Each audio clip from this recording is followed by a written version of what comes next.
Barrister সুমনের সাথে কাজ করা থেকে শুরু করে বরাবরই আলোচনার সমালোচনায় থাকেন এই মডেল অভিনেত্রী। বলছি পিয়া জান্নাতুলের কথা, যিনি গণমাধ্যমের গোলকধাঁধায় বারবার কোনো না কোনো প্রসঙ্গে হয়ে ওঠেন নেটিজেনদের ট্রেন্ডিং টপিক। মডেল, অভিনেত্রী ও আইনজীবী, অনেক পরিচয়ে চেনানো যায় পিয়া জান্নাতুলকে। সম্প্রতি কিছু ছবি ভক্ত অনুরাগীদের মাঝে শেয়ার করেছেন তিনি, যেখানে পিয়াকে বেশ আকর্ষণীয় লাগছে। ভক্তরাও অভিনেত্রীর বেশ প্রশংসা করেছেন।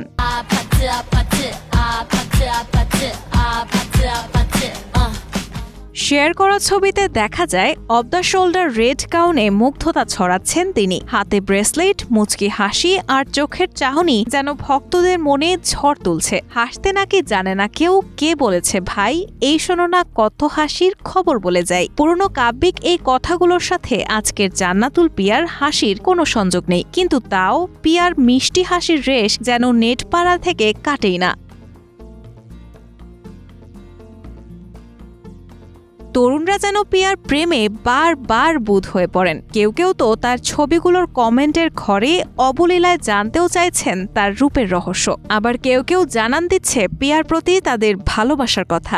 আজ রঙে রঙে রঙিন হব, রঙের হাওয়ায় ভেসে যাব। 2007 সালে মিস বাংলাদেশ খেতাব জিতেছিলেন পিয়া জান্নাতুল। 2008 সালে তার কর্মজীবন শুরু হয় র‍্যাম্প মডেলিং দিয়ে। 2011 সালে দক্ষিণ কোরিয়ার আয়োজিত ওয়ার্ল্ড মিস ইউনিভার্সিটি শিরোপা এবং মিশরে অনুষ্ঠিত ওয়ার্ল্ড টপ মডেল প্রতিযোগিতার শীর্ষ মডেল হওয়ারও সাফল্য অর্জন করেছেন তিনি।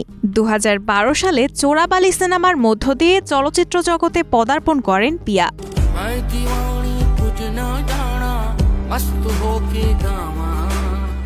তিনি অভিনয় করেছেন অসংখ্য টেলিভিশন নাটকেও। তাকে ক্রিকেট ম্যাচের অ্যাঙ্কারিং করতেও দেখা গিয়েছে। এছাড়া প্রথম বাংলাদেশী হিসেবে ভোগ ম্যাগাজিনের প্রচ্ছদেও মডেল হন পিয়া। 2013 সালে বাহরাইনে আয়োজিত ইন্টারন্যাশনাল প্রিন্সেস প্রতিযোগিতায় বিচারক ছিলেন তিনি। দিল্লি, প্যারিস, নিউ ইয়র্কের মতো বিভিন্ন শহরে অনুষ্ঠিত ফ্যাশন উইকেও অংশ নিয়েছেন পিয়া।